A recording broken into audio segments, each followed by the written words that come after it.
for coming out today. As you may suspect, I go to a lot of political gatherings. I've been to a lot of places.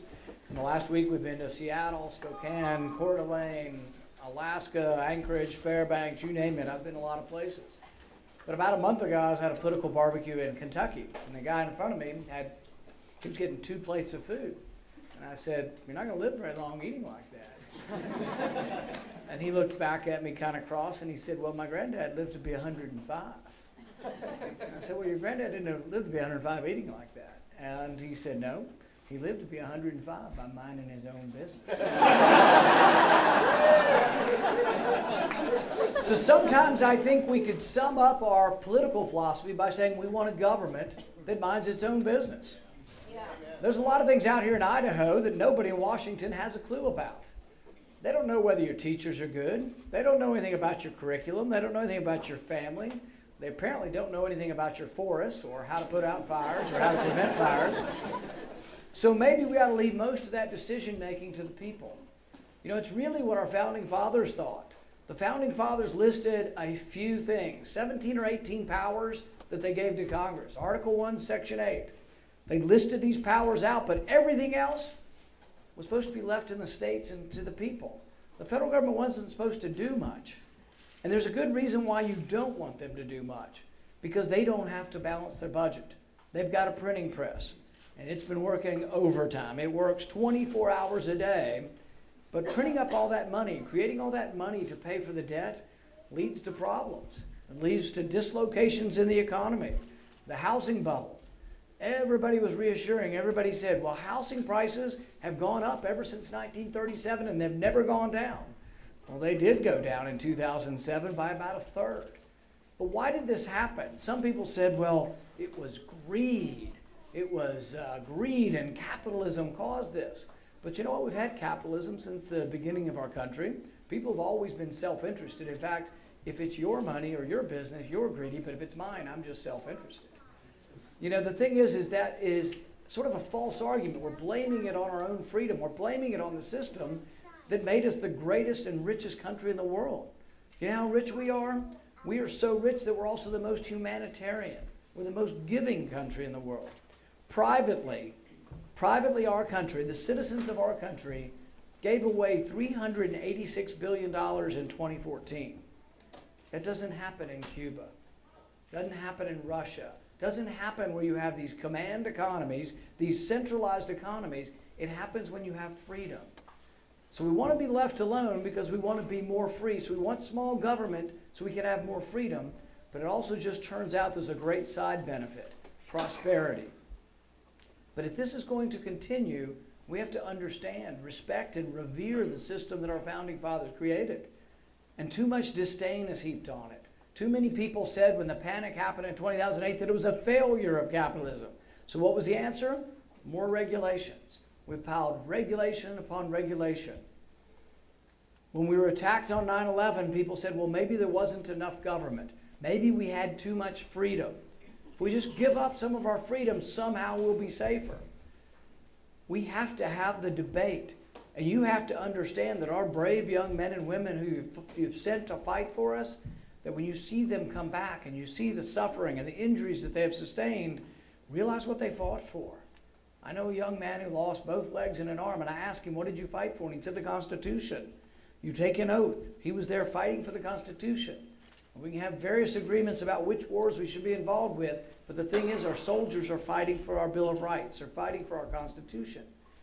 And you know what would be sad? It would be really sad to me if we gave up on the Bill of Rights while they were gone. People say, well, we've got to get terrorists, so we have to give up our liberty. We've got to give up our liberty to get security. But remember what Franklin said. Those who give up their liberty for security may wind up with neither. So we have to be very careful as we move forward. And we had this debate, you know, in the last presidential debate. Should we collect all the phone records of all Americans? I don't know about you, but I frankly don't want President Obama to have all my phone records.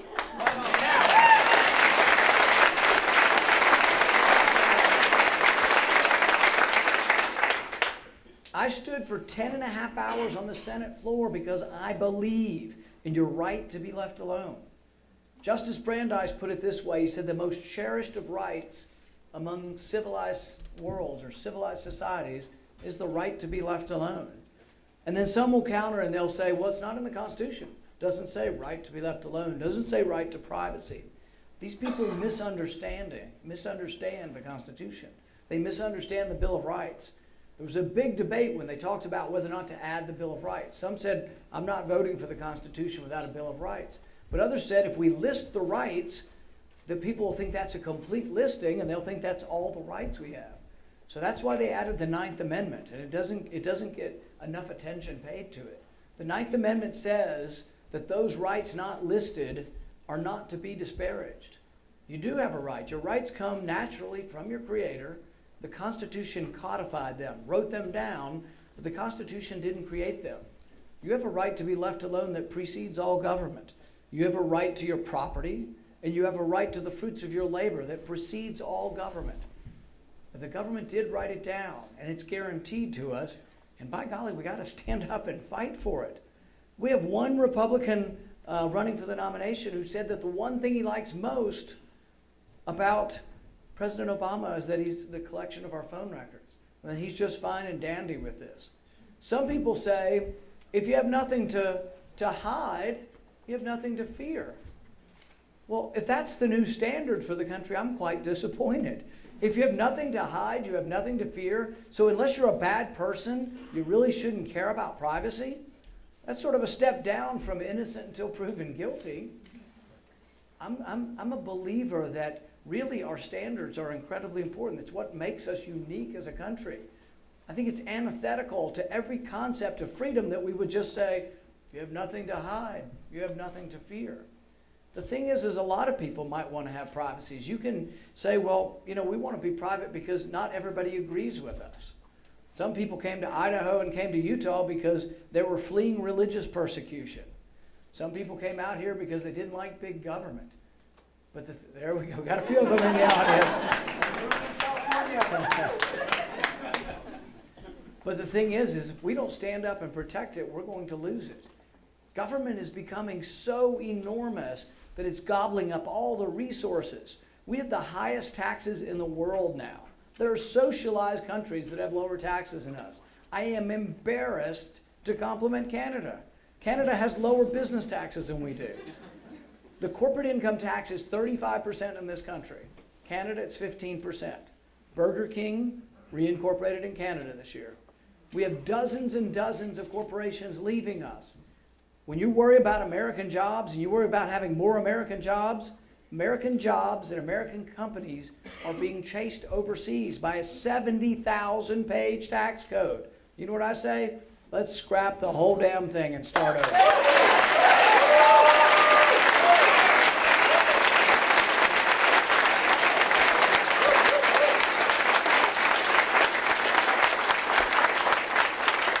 I'd replace the 70,000 pages after we get rid of the IRS.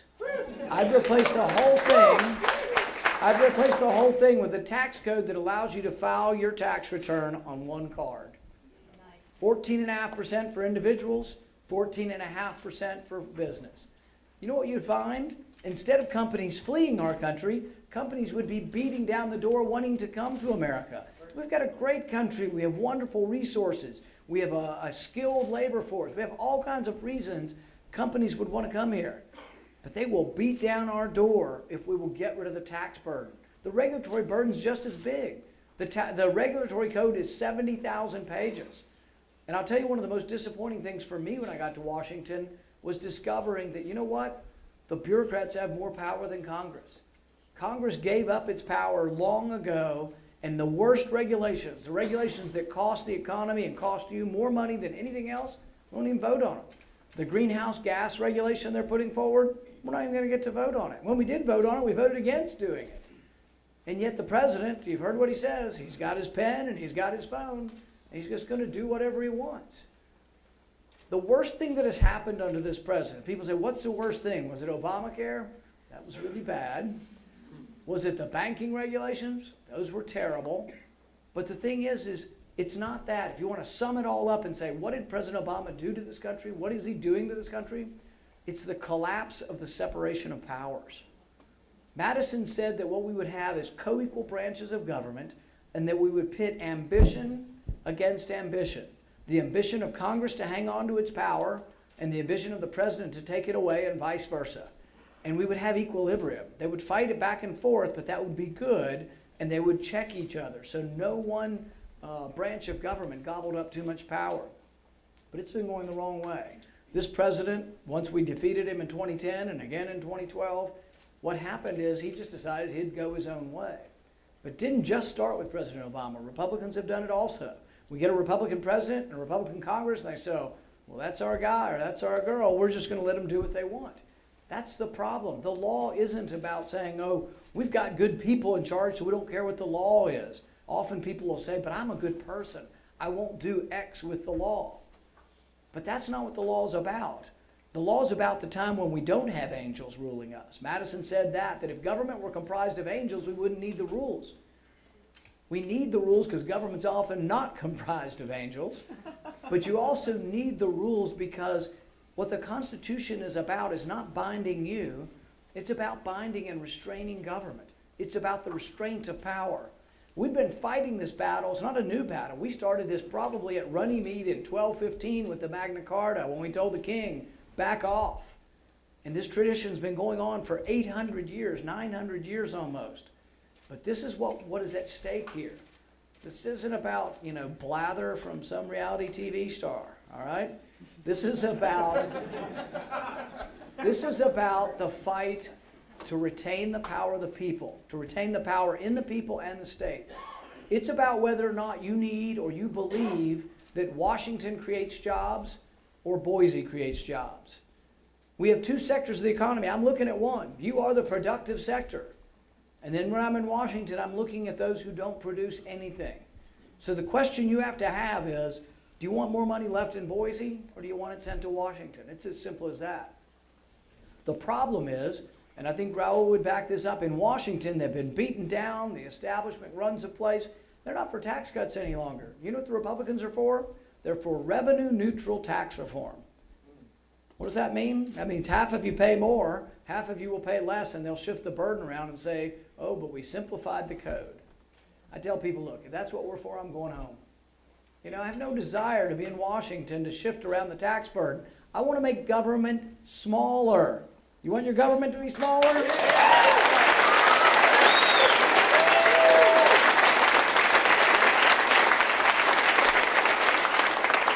And I think we can take that message to places that haven't been listening to the Republican message. Frankly, Idaho's pretty easy. Any of the 55 people, Republicans running for president, could probably win Idaho.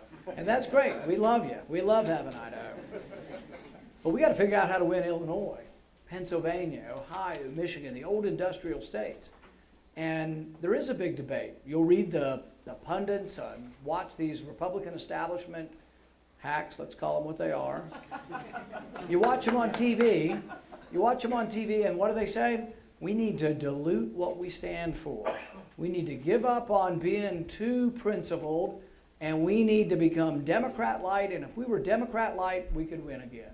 You know what I say? Hogwash. That's not what we need. What we need to be is more boldly for what we are for. Let's be the party again of tax cuts. Let's be the party of wiping out these regulations. Let's be the party of balancing the budget. And you say, well, they're all for it, right? My Republican representatives voted for the balanced budget amendment. Yep, they did.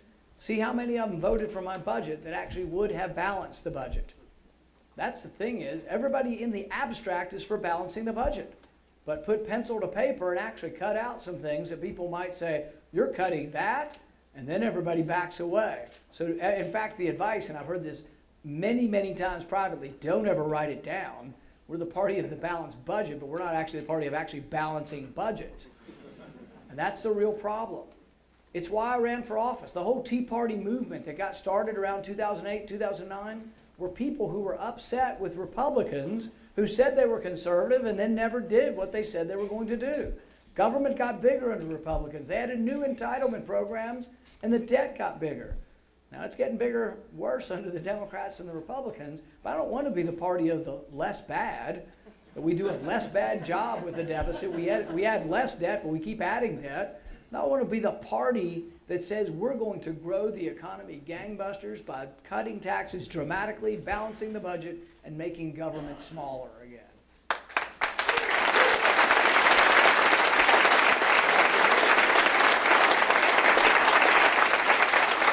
To understand the problem, though, you have to understand that there's an unholy alliance in Washington. It's right and left. It's Republican and Democrat. Republicans say, well, we just need anything the military wants, we're going to give them. Democrats say, well, we want more money for domestic welfare. You know what happens? They get together, and the unholy alliance is everything goes up. You remember they talked about a sequester? The sequester was an across-the-board, wasn't really a cut. It was an across-the-board slowdown in the rate of increase of spending, all right? That's what they call a cut in Washington. We got rid of it. Everybody complained. The left complained to high heaven saying we don't have enough increases in domestic welfare, and the right said we don't have enough increases in military spending, so they got together and they got rid of it. There's still just a trace of it left. They call them budget caps. And I was talking to Congressman Labrador. He's fearful they're going to get rid of the budget caps now, too. So the thing is we need somebody who's serious about this. You know what I would do if I was president? First executive order, I'd undo almost every executive order this president's put forward.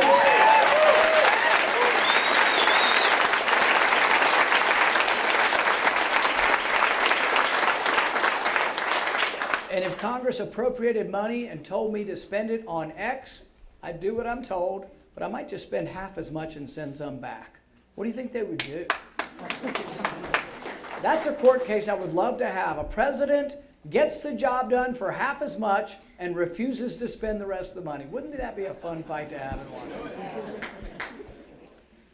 We have to decide, though, how we're going to defend our country. I do think that defending our country is the most important thing we do.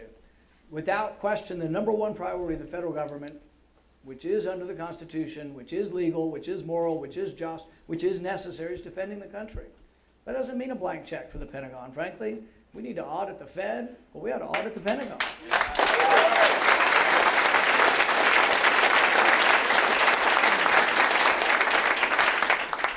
And you know what I think we ought to start with? Why don't we start with not giving any money or any arms to countries that hate us?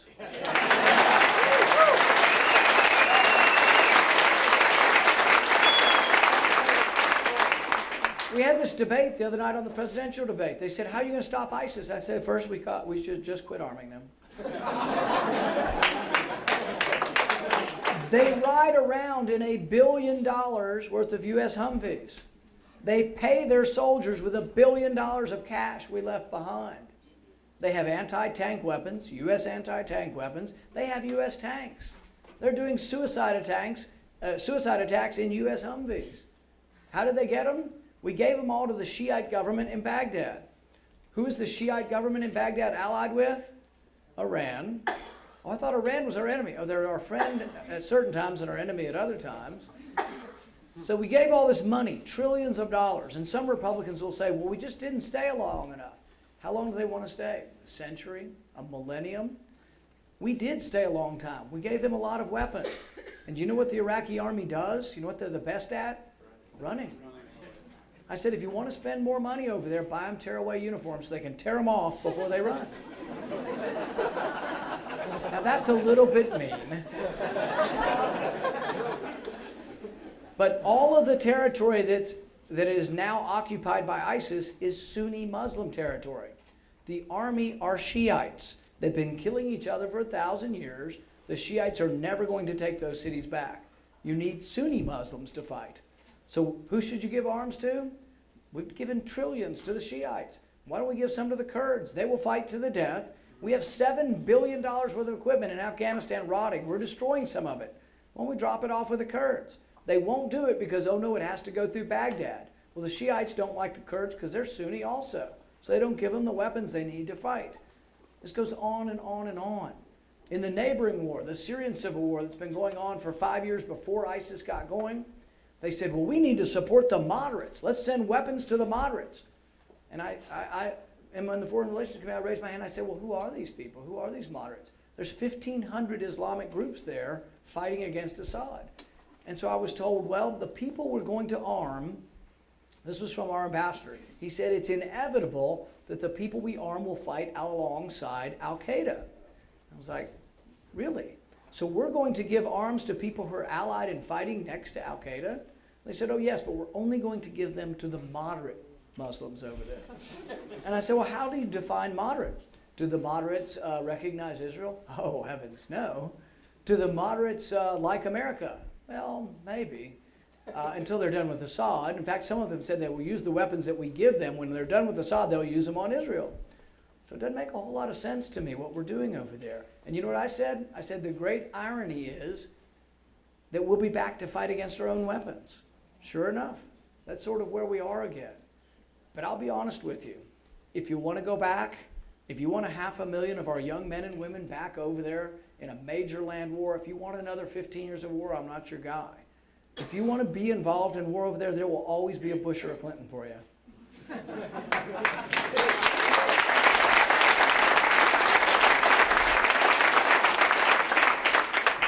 Well, people say, well, you're going to do nothing? Are you just going to let ISIS behead Christians and do all the terrible things they're doing?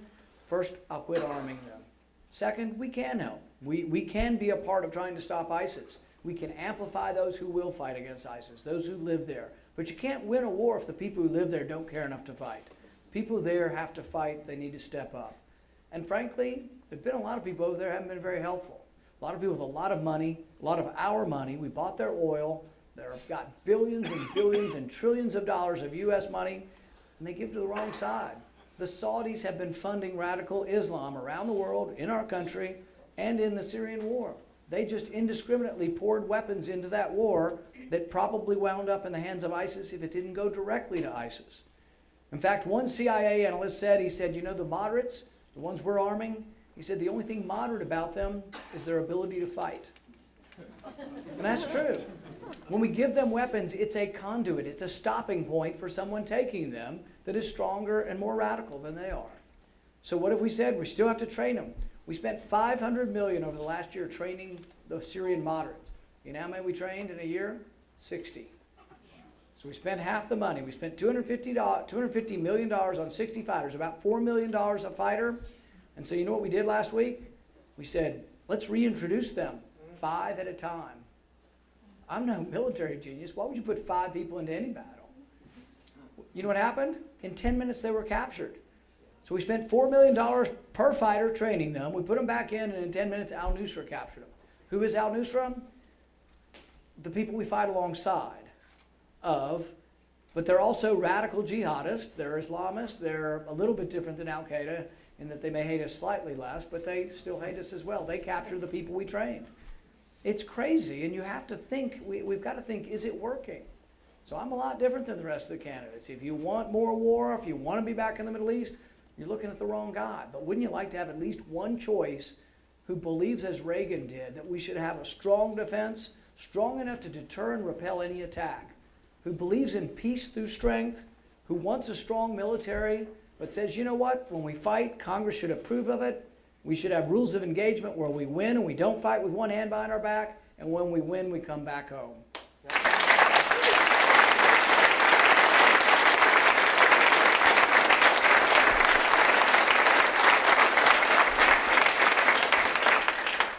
To win a national election, I think we should be more boldly for what we are for. And to me, that means being for the entire Bill of Rights.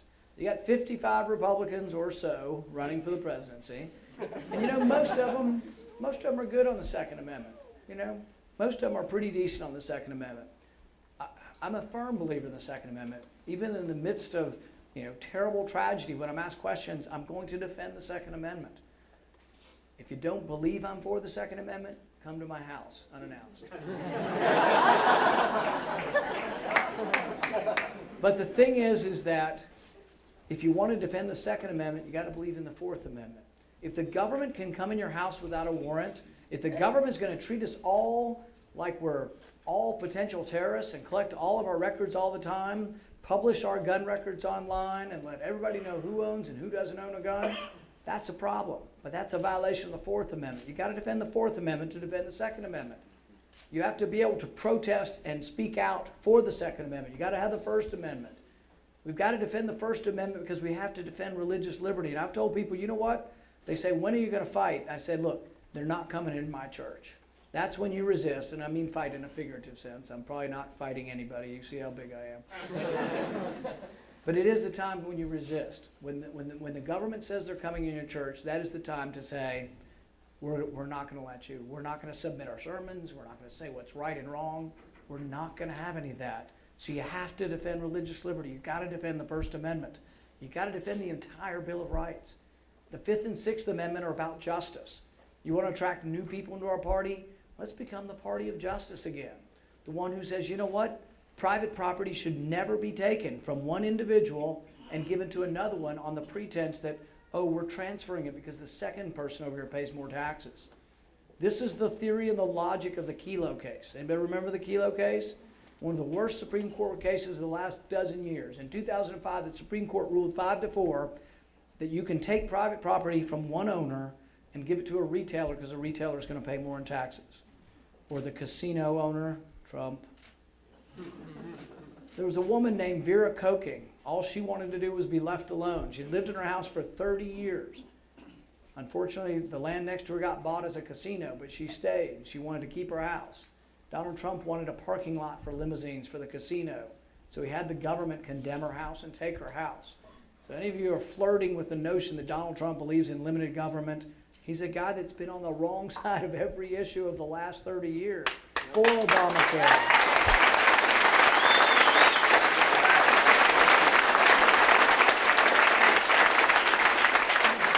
We need to champion property rights and say the Fifth Amendment says no to that kind of malarkey.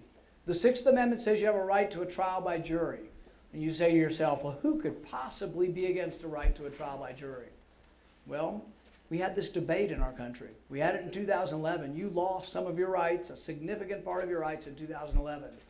They passed legislation that said an American citizen can be detained without a trial.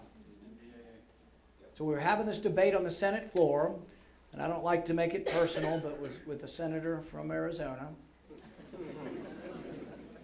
And we're having this debate, and I said, do you mean an American citizen could be snatched up and sent to Guantanamo Bay with no trial, with no lawyer? And he said, yep, if they're dangerous. I said, sort of begs the question, doesn't it? Who gets to decide who's dangerous and who's not? And you think about your own life and think, do you think anything about your life is unorthodox? Are you a minority for some reason?